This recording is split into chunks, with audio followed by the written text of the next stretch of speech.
لم نتمناه هو الذي حصل. دخل وليد ركراكي المباراة محتاطا من خصمه كرواتيا. كرواتيا الاسم وصفة بطل النسخة الماضية، ليست هي كرواتيا اليوم. كرواتيا لا تملك سوى وسط ميدان، لكن وليد ركراكي كان له رأي آخر، احترام زائد عن اللزوم وعودة إلى الدفاع والاعتماد على الهجمات المضادة.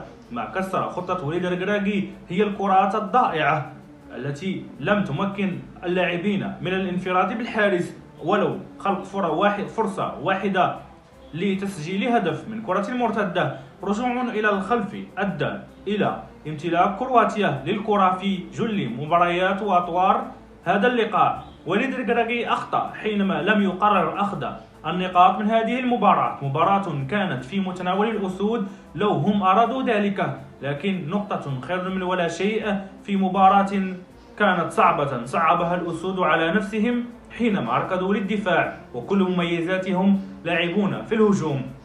بوفال وأوناحي كان نقطة ضعف في المنتخب الوطني.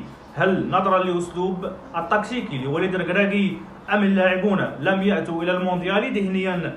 وجب إعادة النظر في التشكيلة وفي الخطة وفي أسلوب اللعب وفي الثقة في النفس.